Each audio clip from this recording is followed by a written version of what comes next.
बिस्मिल्लाहिर्रहमानिर्रहीम। अस्सलाम वालेकुम। ये आज आपका इम्यूनोलॉजी का जो लेक्चर है उसमें दो टॉपिक हम डिस्कस करेंगे। पहला हमारा टॉपिक है एंटीजन एंड एंटीबॉडी इंटरेक्शन। तो अब तक हम एंटीजन को काफ़ी डिटेल से पढ़ाए हैं कि एंटीजन क्या होता है, उसकी टाइप्स, और फिर एंटीजन और एपिटोप क्या होते हैं। जैसे ब्रीफ के भी एपिटोप जो होता है वो एंटीजन के ही स्ट्रक्चरल कंपोनेंट्स, अब डिपेंड करता है एंटीजन कैसा है तो उसके एपिटोप्स भी काफ़ी सारे हो सकते हैं। सादा ज़ुबान में ऐसे समझें जैसे कोई दीवार है तो उसमें जो ईंटें हैं दे माइट बी एक ईंट या मल्टीपल जो कलें जो ईंटें हैं वो एक एपिटोप हो सकता है। तो 3 डायमेंशनल कन्फर्मेशन में एंटीजन के जो उसकी केमिकल कंपोजिशन होगी, प्रोटीन्स हो सकती हैं, लाइपोप्रोटीन हो सकती हैं, polysaccharide, lipopolysaccharide and so on. तो उसका जो स्ट्रक्चर है उस पे 3 डायमेंशनल उसके कुछ कह लें जो कंपोनेंट्स हैं they are recognised by the immune system antibodies. तो उनको हम कहते हैं they are the structure they are epitopes. तो अब जो एंटीजन एंटीबॉडी इंटरेक्शन है वो कैसे होती है, इसमें कुछ टर्म्स यूज होती हैं उनको हमने ज़रा समझना है। तो सबसे पहले है कि interaction between antigens and antibodies involves recognition of an antigenic epitope by the N-terminal segment of the antibody which is called FAB, fragment antigen binding। तो एंटीबॉडी का स्ट्रक्चर जब हमने पढ़ा तो हमने देखा कि एक टिपिकल जो एंटीबॉडी है IgG है, IgE है, तो उसमें 2 FAB होते हैं। तो एक जो फ्रैगमेंट एंटीजन बाइंडिंग है वो किसी भी एंटीजन के किसी एक एपिटोप को रिकॉग्नाइज करेगा और उसके साथ वो बाइंड करेगा। तो अगर 3 डायमेंशनल में हम स्ट्रक्चर देखें तो वो एक ग्रुप सा बनता है light chain, variable light chain से और वेरिएबल हैवी चेन जो उसके पार्ट्स हैं एंटीबॉडी के, वो एक 3 डायमेंशनल ग्रुप या क्लेफ्ट बनाता है जिसके अंदर जो एपिटोप है उसका भी अगेन 3 डायमेंशनल स्ट्रक्चर होगा, वो उसमें आके फिट होता है। तो आगे फिर एंटीजन और एंटीबॉडी का ये जो इंटरेक्शन है इसमें ये नहीं है कि पूरे का पूरा एपिटोप या पूरे का पूरा एंटीजन उसमें आ जाना है। वो इवन के एपिटोप, एक तो एंटीजन के डिफरेंट एपिटोप्स हैं, फिर एक एपिटोप के भी चूँकि अगर फर्ज करें वो प्रोटीन का बना है तो प्रोटीन किससे बनी होती है, अमाइनो एसिड से। तो चंद अमाइनो एसिड्स, ठीक है, चंद अमाइनो एसिड जो है एपिटोप के वो they come in contact with the fragment antigen binding. तो ये क्लेफ्ट या ग्रूव है that is lined by hyper variable regions of the amino acid sequence into which the epitope slots या fit into it. ठीक है, तो hyper variable जो FAB part का जो एक तो वेरिएबल डोमेन होता है, फिर डोमेन में भी फर्दर हाइपर वेरिएबल कुछ रीजन्स हैं। तो वो पार्ट्स हैं एंटीबॉडी के जो के कम इन कांटेक्ट विद एपिटोप। फिर एपिटोप में भी कुछ खास अमाइनो एसिड होते हैं जो कि इंटरेक्ट करते हैं। तो इन वो जो खास अमाइनो एसिड होते हैं चाहे वो एंटीबॉडी के हों या वो उसके एपिटोप के हों, तो उसको हम कहते हैं कंटेक्ट रेजिड्यूज, वो खास अमाइनो एसिड जो कि इंटरेक्ट करते हैं। तो ये एक 3 डायमेंशनल स्ट्रक्चर को ड्रा करने की कोशिश की गई है इस इमेज में। तो ये देखें, अगर लाइट चेन है फर्ज करें, और लाइट चेन में भी चंद एक रीजन होते हैं हाइपर वेरिएबल। हाइपर वेरिएबल वो रीजन जो कि एक्चुअली कम इनटू कांटेक्ट, तो बाकी सारा जो उसका पार्ट है that is not contacting the epitope. इसी तरह हैवी चेन है तो हैवी चेन ज़रा कह लें उसके कुछ ज़्यादा रीजन्स हैं, hyper variable regions, they come in more contact with the epitope. और फर्दर अगर हम इसका स्ट्रक्चर देखें तो चूँकि light chain heavy chain protein की बनी है तो वो अमाइनो एसिड होंगे, तो अमाइनो एसिड के रेजिड्यूज उन्होंने ऐसे ड्रा कर दिया। लाइट चेन ये जो येलो कलर है, ब्लू चेन ब्लू रेजिड्यूज समझें है, ये हैवी चेन है। और जो रेड एरियाज हैं ये लाइट चेन या हैवी चेन में वो खास अमाइनो एसिड है, वो खास कंटेक्ट रेजिड्यूज हैं जो कि स्पेसिफिकली इंटरेक्ट करते हैं विद एपिटोप। तो इसी तरह अगर एपिटोप को देखा जाए तो समझिए ग्रीन कलर जो है समझिए पूरा एंटीजन है, और उसमें वो खास अमाइनो एसिड्स जिन पे मुश्तमिल होता है ये एपिटोप या एंटीजन का वो पार्ट जिसको एंटीबॉडी पकड़ती है, तो उसको उन्होंने ज़रा इसको रेड कलर के रीजन दिखा दिए, और हर एक जो डार्ट है that indicate one amino acid. तो इसमें आप देख सकते हैं कि खास एक अमाइनो एसिड या more than one amino acid they come into contact with each other. तो इस कंसेप्ट से बताना आपको मकसद ये था कि ये जो इंटरेक्शन है एंटीजन और एंटीबॉडी की ये बहुत स्पेसिफिक होती है, और इसको लॉक एंड की मॉडल भी कहते हैं कि जैसे लॉक और की जो है जब तक वो बिल्कुल स्पेसिफिक नहीं होंगे तो वो यानी कि लॉक ओपन नहीं होना, ठीक है, चाहे जितनी मर्जी मिलती जुलती कीज हों, तो एग्जैक्ट मैचिंग होगी तो एंटीबॉडी ने जाके एंटीजन को कैप्चर करना है। दूसरे लफ्जों में कह लें एंटीबॉडी बनती ही एक ख़ास किस्म के एंटीजन उसके ख़ास किस्म के एपिटोप के अगेंस्ट हैं। जब जो बी सेल रिसेप्टर या टी सेल रिसेप्टर उनको रिकग्नाइज कर लेते हैं तो फिर उसके रिस्पांस में एक इम्यून रिस्पांस जनरेट होता है, फिर अल्टीमेटली एंटीबॉडीज बनती हैं।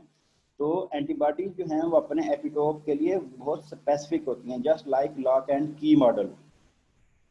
तो अब इसमें अब टर्म बोली जाती हैं अफिनिटी और एविडिटी, यानी कि ये जो एंटीजन और एंटीबॉडी की जो इंटरएक्शन है उसकी स्ट्रेंथ को ज़रा मेजर करने के लिए ये टर्म्स बोली जाती है कि the interaction of the antigen and the antibody is of high affinity और लो एफिनिटी, या हैवी एविडिटी या लो एविडिटी। तो इसका मतलब क्या होता है? तो उसमें हाई एफिनिटी में क्या है कि अगर एग्जैक्ट मैच है जस्ट लाइक लॉक एंड की मॉडल, तो उनकी जो बाइंडिंग है दैट विल बी परफेक्ट। तो ये जो हाई एफिनिटी है that will occur mostly only. अब एंटीबॉडी के दो है ना एफ पार्ट्स, तो अब एंटीजन है उसका कोई एक एपिटोप रिकग्नाइज होगा मेनली, उसी के अगेंस्ट वो एंटीबॉडी बनेगी। तो उस एक एफ और एक एपिटोप की जो इंटरेक्शन है उसको हम कहते हैं that would be of high affinity. और जो दूसरा एफ पार्ट है, अब या तो एंटीजन जो है मल्टीपल एपिटोप्स और वो भी रिपीटिंग एपिटोप्स हों, तो फिर तो दूसरा जो एफ है वो भी बाइंड कर जाएगा। अदरवाइज दूसरा एफ पार्ट जो है वो या तो बाइंड ही नहीं करेगा एंटीजन के किसी हिस्से के साथ, अगर या करेगा तो वो बड़ा वीकली बाइंड करेगा। तो एक एफ पार्ट एक एपिटोप के साथ स्ट्रॉन्ग इंटरेक्शन होती है उसकी, और दूसरा F that might interact weekly और नो इंटरेक्शन। तो इसको हम कह देंगे कि अब एक एफ पार्ट पे जो इंटरेक्शन हो रही है that is of high affinity, और दूसरे पे जो इंटरेक्शन हो रही है that is either low affinity या नो अफिनिटी, लो और नो। तो अब वो जो एक एफ और एपिटोप की इंटरेक्शन हो रही है वहाँ क्या हो रहा है कि the antigen is held tightly in place by interactions involving formation of van der Waals forces, hydrogen bonds, electrostatic forces, hydrophobic forces. यानी वो जो इंटरेक्शंस होती हैं मॉलिक्यूल्स के दरमियान, डिफरेंट टाइप के हम केमिस्ट्री में पढ़ते होते थे, ये जो इंटरेक्शंस होती हैं, तो अमाइनो एसिड जो हैं वो उनकी 20 टाइप्स हैं। कुछ अमाइनो एसिड चार्ज होते हैं, कुछ अनचार्ज होते हैं, कुछ पॉजिटिवली चार्ज होंगे, कुछ नेगेटिवली चार्ज होंगे, फिर कुछ एसिडिक होते हैं, कुछ बेसिक होते हैं, कुछ न्यूट्रल होते हैं। तो इस तरह के यानी कि वैरायटी है। तो ओवरऑल जो आप पॉजिटिव अगर इधर भी पॉजिटिव अमाइनो एसिड है दूसरी तरफ भी पॉजिटिव है तो दोनों रिपेल करेंगे, अगर एक तरफ पॉजिटिव है दूसरी तरफ नेगेटिव है तो इंटरेक्शन होगी। तो इस तरह एक ओवरऑल जो नेट इंटरएक्टिव फोर्स या अट्रैक्टिव फोर्स डेवलप होती है that measures the affinity between antigen and antibody. Next page पे मैं इसको ज़्यादा डिटेल से बताऊंगा। तो ये जो मेन चीज़ है कि वो जो एक एफ और एक एपिटोप की इंटरेक्शन हो रही है उसमें कौन कौन सी फोर्सेस इन्वॉल्व हैं, तो आप ये बता सकते हैं कि van der Waals forces, hydrogen bonds, electrostatic forces और हाइड्रोफोबिक फोर्सेस। फिर क्या है जी कि other antigenic epitopes interact with antigen binding sites with low affinity or no interaction। यानी जैसे मैंने बता दिया कि एक एफ पार्ट जो है वो एक एपिटोप रिकग्नाइज जब कर लेगा या तो एंटीजन के ऊपर उसी एपिटोप से मिलते जुलते और भी होने चाहिए एरियाज या रीजन, तो दूसरा एफएबी भी उसके साथ बाइंड कर देगा। अदरवाइज अगर मिलते जुलते होंगे तो लो अफिनिटी के साथ बाइंड करेगा, अगर बिल्कुल ही नहीं मिलते जुलते तो फिर नो इंटरेक्शन, तो जस्ट एक आर्म के साथ उसने पकड़ा होगा एंटीबॉडी ने एंटीजन को। तो अब ये जो दूसरी टर्म है वो यहाँ से स्टार्ट होती है कि second term is used to describe the strength of the interaction between antigen and antibody, that is called avidity. Avidity क्या है? Avidity is the strength of overall binding of the two molecules, यानी कि antigen antibody की जो binding है उसकी overall strength. कैसे है कि low avidity interaction involve binding of one FAB with in an immunoglobulin to one epitope on antigen. Antigen का एक एपिटोप और एंटीबॉडी का एक एफएबी, ठीक है, उसकी अगर बाइंडिंग होगी तो वो उसको आप कहेंगे कि that is of low avidity. लेकिन अगर दोनों हुई एफएबी और एक और एपिटोप की हो जाएगी तो दैट इज हाई एविडिटी। तो ये ऐसे समझें कि कोई रॉड है उसको आपने एक हाथ से पकड़ा हुआ है, तो ये जो आपकी जो स्ट्रेंथ है जिसके साथ आपने पकड़ा है that is of low avidity. उसके मुकाबले में अगर दोनों हाथों से पकड़ लेंगे that is of high avidity. तो ये ओवरऑल स्ट्रेंथ है between antigen and antibody binding, that is called avidity. और किसी एक आर्म पे जो इंटरेक्शंस हो रही हैं, जो फोर्सेस कह लें इंटरेक्शन की फोर्सेस हैं, उसको हम कहते हैं अफिनिटी। तो ये स्ट्रक्चर इसको ज़रा आप याद करें, ड्रा भी कर सकते हैं आप। और ये अफिनिटी को ज़रा और डिफाइन किया गया है कि हाई अफिनिटी और लो अफिनिटी क्या है, कि जब ये एपिटोप और ये दूसरा जो पार्ट है वो एंटीजन है थ्री डायमेंशनल स्ट्रक्चर में, तो अगर तो ओवरऑल जो अमीनो एसिड की वजह से जो इंटरेक्शंस हो रही हैं और उनका ओवरऑल इफेक्ट पॉजिटिव है या नेट अट्रैक्टिव फोर्सेस ज़्यादा है, रिपल्शन कम है, तो उसको हम कह देंगे हाई अफिनिटी है।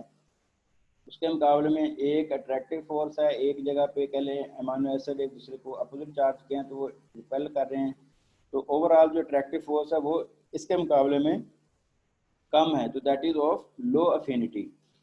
और उसके मुकाबले में एविडिटी क्या है, इसको पहले लो मॉडरेट हाई कह सकते हैं। तो एक antibody with one FAB interacting with one epitope, that is low avidity. अगर ये दोनों ही आर्म जो एफएबी हैं और शर्त यह है कि जो एंटीजन है that must be composed of multiple epitopes of the same type.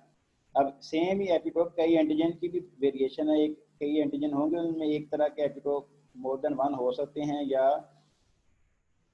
उससे मिलते जुलते हो सकते हैं। तो अब एंटीबॉडी जो है वो दोनों अपने आर्म्स के साथ उसने पकड़ा हुआ है, तो दैट इज मॉडरेट।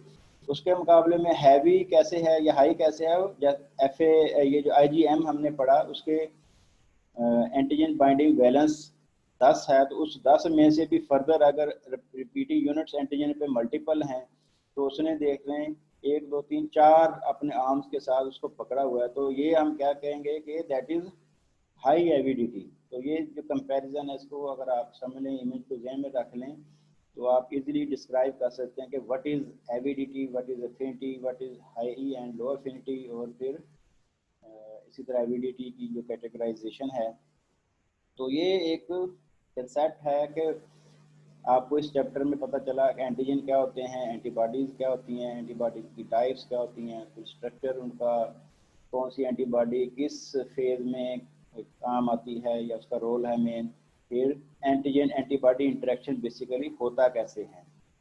तो इसके साथ ये हमारा आधा टॉपिक का कहने यहाँ पर ख़त्म होता है, तो मैं नेक्स्ट टॉपिक अब आपके साथ शेयर करता हूँ।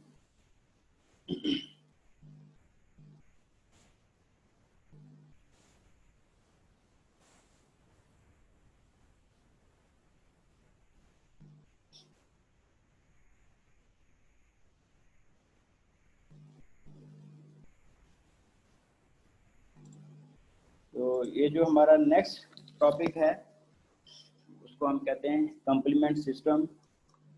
वो जब शुरू का लेक्चर दिया था इंट्रोडक्टरी चैप्टर टू इम्यूनोलॉजी का, उसमें हमने इनेट इम्यूनिटी पढ़ी। तो इनेट इम्यूनिटी का ये पार्ट होती है कम्प्लीमेंट। तो कम्प्लीमेंट क्या है बेसिकली, कम्प्लीमेंट सिस्टम क्या है कि it is a group of proteins which are mainly present in the plasma. So there are almost 30 plasma proteins जिनको हम collectively complement कहते हैं।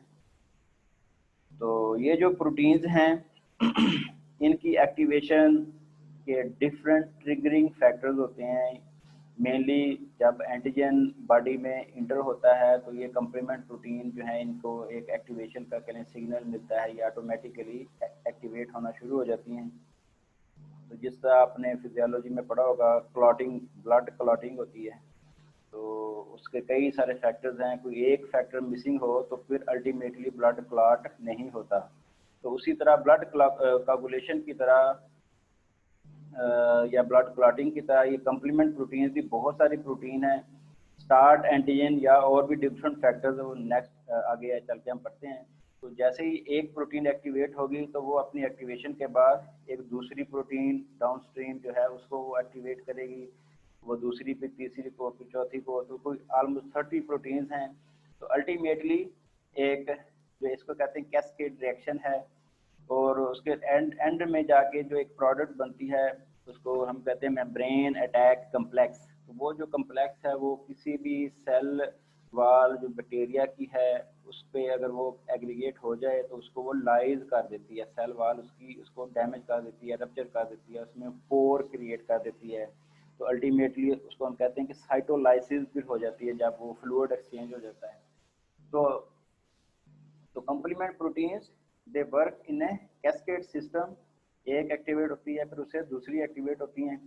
तो अब ये जैसे एक स्केच से दिखाया है, तो जो एक्टिवेट अभी प्रोटीन नहीं हुई होती उसको कहते हैं दैट इज प्रो एंजाइम, और जब वो एक्टिवेट हो गई तो उसको हम एंजाइम कह देते हैं। एक्टिवेशन ट्रिगर फैक्टर्स वो आगे चल के हम पढ़ेंगे कितने हो सकते हैं, ये आपसे अलग से सवाल पूछा जा सकता है, what are different activation factors for complement.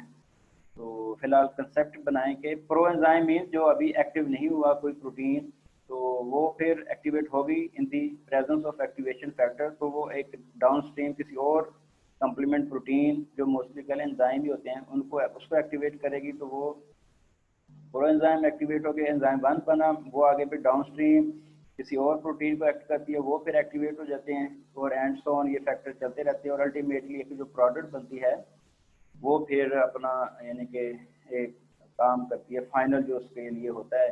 जैसे ये एक फिगर है, इसमें एक प्रोटीन जो है ये कम्प्लीमेंट की फर्स्ट प्रोटीन है, वो ये दीवार जो दिखाएगी ये एंटीजन की है।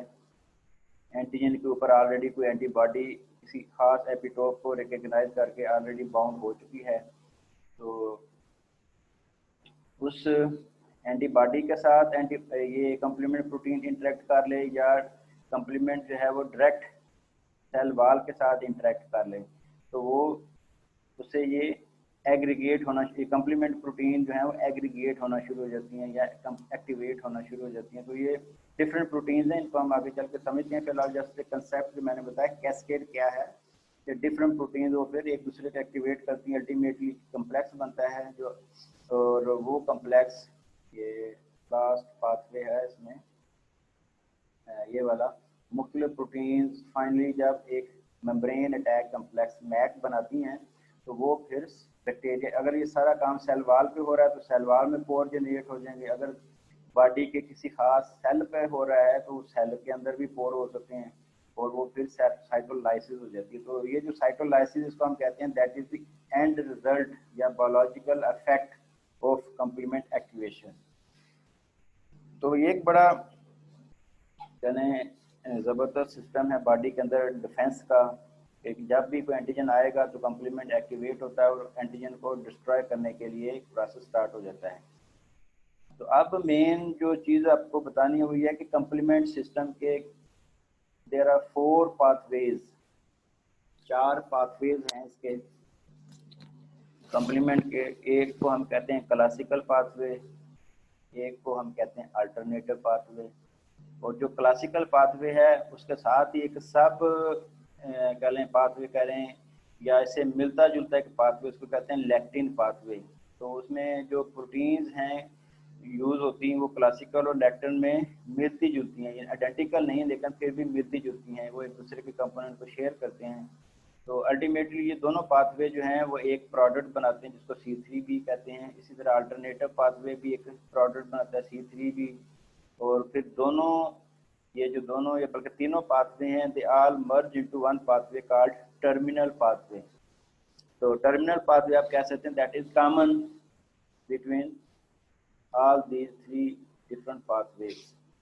और जब टर्मिनल पाथवे एक्टिवेट हो जाता है तो उसके नतीजे में वो जो मैंने आपको बताया मेम्ब्रेन अटैक कम्प्लेक्स बनता है, और फिर आगे उसके एंड इफेक्ट्स या एंड रिजल्ट्स या बायोलॉजिकल इफेक्ट्स प्रोड्यूस होते हैं। वो बायोलॉजिकल इफेक्ट्स क्या होते हैं, वो ओवरऑल उसको 4 कैटेगरीज में डिवाइड किया गया। एक तो है सेल लाइसिस, या तो सेल जिस सेल की सरफेस पे, चाहे बैक्टीरियल सेल है या बॉडी का अपना सेल है, उस सरफेस पे ये जब रिएक्शन होगा तो अल्टीमेटली सेल रप्चर हो जाएगा, सेल लाइज हो जाएगा, डिस्ट्रॉय हो जाएगा। फिर कुछ ऐसे मीडिएटर्स या कंपाउंड्स सिंथेसाइज होते हैं इस पूरे एक्टिवेशन के प्रोसेस में, जिनका इन्फ्लेमेटरी रोल है, यानी कि दे आर प्रो इन्फ्लेमेटरी। तो इन्फ्लेमेशन जो अगेन हम पढ़ के आए हैं कि इनेट इम्यून डिफेंस का एक पार्ट है, इन्फ्लेमेशन को स्टार्ट करने में कंप्लीमेंट का एक रोल है। फिर एक चीज़ है ऑप्सोनाइजेशन, कि कंप्लीमेंट प्रोटीन जब एक्टिवेट होती हैं तो ये एंटीजन को ऑप्सोनाइज करती हैं, मीन एंटीजन के ऊपर एक लेयर बना देती हैं, उसको कवर कर लेती हैं। तो उस प्रोसेस को हम कहते हैं ऑप्सोनाइजेशन। और इस कवरिंग या कोटिंग की वजह से एंटीजन जो है उसकी जो इनगल्फिंग है, उसकी जो फैगोसाइटोसिस है by the different phagocytic cell, जैसे न्यूट्रोफिल, मैक्रोफेजेस हैं, डेंड्रिटिक सेल हैं, तो उनका जो काम है एंटीजन को खा जाने का, उसको इनगल्फ कर लेने का, फैगोसाइटोज करने का, उसको एनहांस करना बाय coating of either antigen, sorry, by either antibody or by complement protein, that is called opsonization. So opsonization is one of the function of the complement proteins. और चौथा जो है वो ये कि जो इसके डिफरेंट कंपोनेंट्स हैं कंप्लीमेंट प्रोटीन के एक्टिवेशन के दौरान, they also interact with other so many other pathways with in the body. तो वो अगेन एक कम्प्लेक्स है, उसकी डिटेल में नहीं जाते, लेकिन फिलहाल ये 3-4 इसके जो मेन फंक्शन है ये आपको पता होना चाहिए।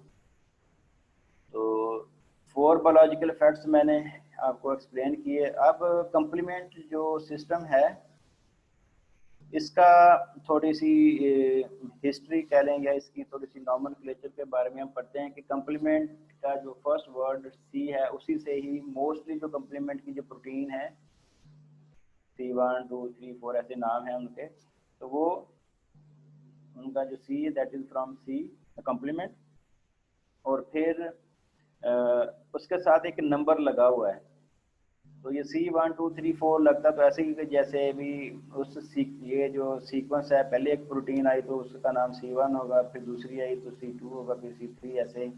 तो ये कहीं तो ऐसे भी है और कहीं ये मेनली ये उसकी वजह है कि कोई जब कोई प्रोटीन आइडेंटिफाई होगी, क्योंकि सारा जो प्रोटीन्स हैं कोई एक ही दिन या एक ही एक्सपेरिमेंट में नहीं आइडेंटिफाई हुई। ये जैसे जैसे इम्यूनोलॉजी का कंसेप्ट डेवलप हुआ, स्टडीज हुई, रिसर्च हुई, तो कभी सबसे पहले C1 प्रोटीन इसकी आइडेंटिफाई हुई होगी, फिर C2 आइडेंटिफाई हुई लेकिन उसका फंक्शन नहीं पता था, उसके बाद कहीं जाके ये C3 और फिर C4। तो सीक्वेंस ऑफ इवेंट में C4 पहले आती है C2 से, ठीक है। तो जो इनके नाम है वो सीक्वेंस में इनकी अपीयरेंस की बेस पे नहीं है, बल्कि इनकी डिस्कवरी की बेस पे, कौन सी प्रोटीन पहले डिस्कवर हुई। तो इसको याद रखने के लिए ये चीज़ ज़हन में बिठानी ज़रूरी है कि अभी जब हम ये पाथवेज को डिस्कस करेंगे तो आप समझ सकते हैं कि आप कहेंगे कि ये प्रोटीन सबसे पहले आती है तो ये इसका नाम C1 है, फिर ये बाद में C4 आ रही है तो इसका नाम तो C2 होना चाहिए था। तो ये इसका मतलब कहने का सिर्फ ये है कि भी इनके जो नाम है वो उनकी डिस्कवरी की बेस पे है। फिर इसमें एक चीज़ आती है और इनके जो नाम के बाद ये A और B लिखा हुआ है, वो अगेन एक नॉमेनक्लेचर है कि जब एक प्रोटीन दूसरी प्रोटीन या एक एंजाइम दूसरे प्रोटीन पे एक्ट करता है तो प्रोटीन डिग्रेड होती है उसकी, जो जैसे आप एंजाइम सबस्ट्रेट रिएक्शन पढ़ते हैं, तो सबस्ट्रेट पे जब एक प्रोटीन एंजाइम एक्ट करता है तो सबस्ट्रेट डिवाइड होता है, ब्रेक डाउन होता है।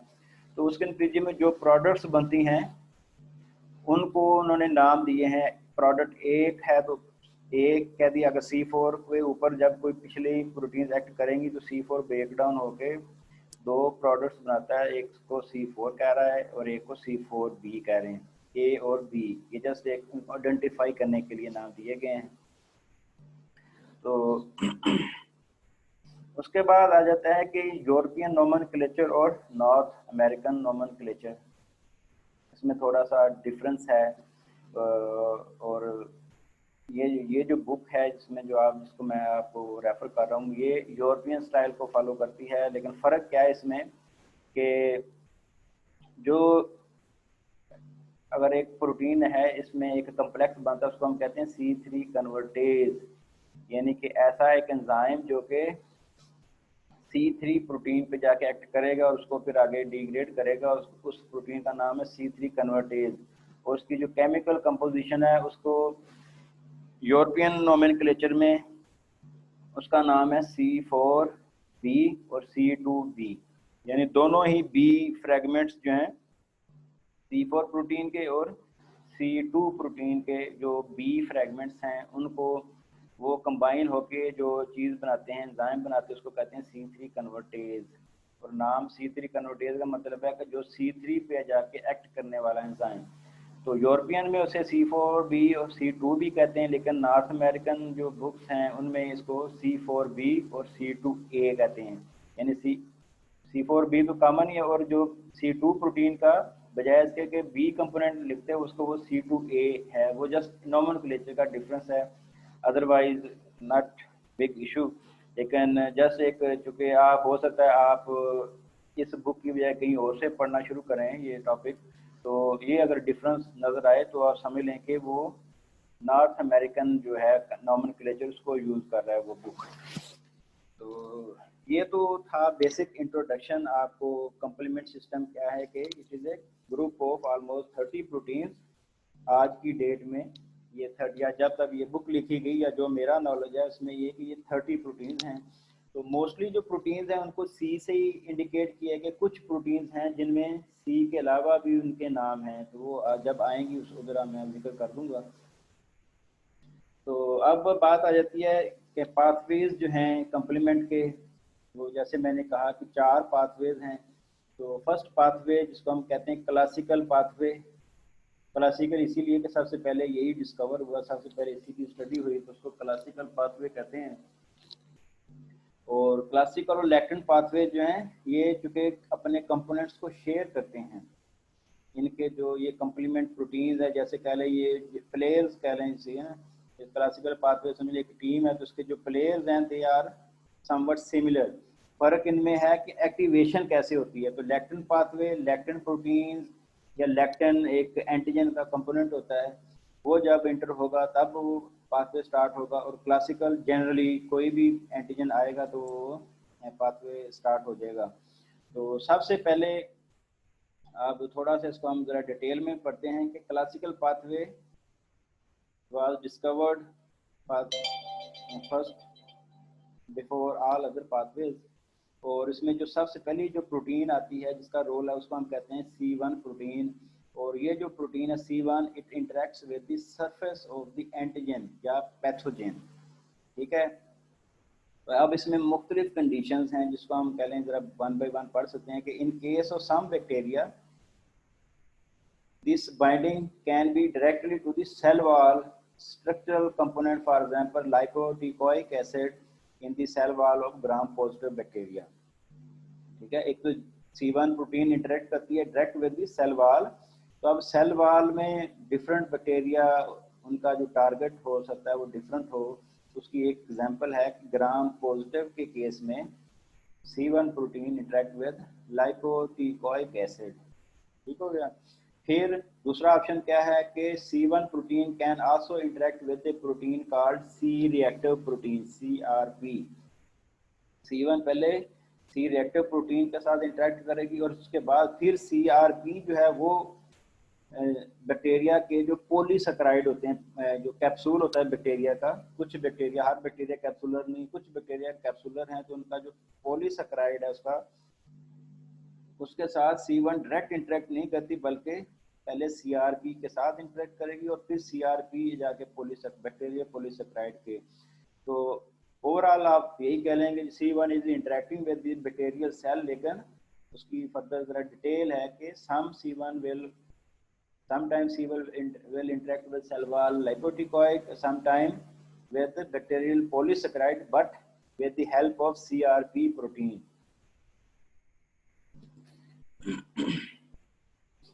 इसमें थोड़ा सा इंटरनेट में इशू आया है, तो ये वीडियो शेयर हो जाएगी बाद में। तो एनीवेज नेक्स्ट क्या है कि C1 can also interact with immune complex. Immune complex का मतलब क्या है, जब एंटीजन और एंटीबॉडी इंटरेक्शन ऑलरेडी हो चुका हो, कोई एंटीजन आया उसके अगेंस्ट एंटीबॉडी बन गई, ठीक है, तो एंटीजन एंटीबॉडी जो इंटरेक्शन है इसको हम कहते हैं इम्यून कम्प्लेक्स। तो जब भी एंटीजन और एंटीबॉडी इंटरेक्ट करेंगे, that is also one stimulus, one triggering factor for the C1 protein to attach, ठीक है। एंटीजन की अकेले मौजूदगी भी कंप्लीमेंट को एक्टिवेट कर सकती है, कंप्लीमेंट और एंटीजन और एंटीबॉडी दोनों का कम्प्लेक्स हो, that is also an indication या an activation factor for C1 to attach. और फिर आपको जब एंटीबॉडी का स्ट्रक्चर पढ़ाया था, तो एंटीबॉडी का जो CH2 डोमेन होता है, सेकंड लास्ट डोमेन, वो साइट होती है जहाँ पर जाके कंप्लीमेंट प्रोटीन जो है वो बाइंड करती है, यानी जो C1 प्रोटीन है वो IgG या दूसरी एंटीबॉडी के CH2 domain, second last domain, उसके साथ जाके बाइंड करती है। तो एंटीजन एंटीबॉडी कम्प्लेक्स जैसे ऊपर फिगर में है, ये दीवार है एंटीजन की, उसके साथ उसके खास एक एपिटोप के साथ एक एंटीबॉडी बाइंड कर रही है। यहाँ जस्ट दिखाने के लिए उसने ऐसे दिखा दी इंटरेक्शन, अदरवाइज एपिटोप के साथ FAB पार्ट बाइंड करता है, ना कि एंटीबॉडी और एंटीजन इंटरेक्शन ऐसे नहीं होती जैसे ये दिखाई गई है, FAB पार्ट इंटरेक्ट करता है। तो एनीवेज एंटीजन एंटीबॉडी कम्प्लेक्स पहले होगा इंटरेक्शन, फिर स्टिमुलस मिला C1 प्रोटीन को और वो आके फिर एंटीबॉडी के साथ बाइंड कर रही है। अब वो डायरेक्ट नहीं कर रही, डायरेक्ट कर भी सकती है, ये तो जस्ट मुख्तलिफ इवेंट बता रहा हूँ। तो C1 can interact with antibody CH2 domain. और एक लास्ट कंडीशन है कि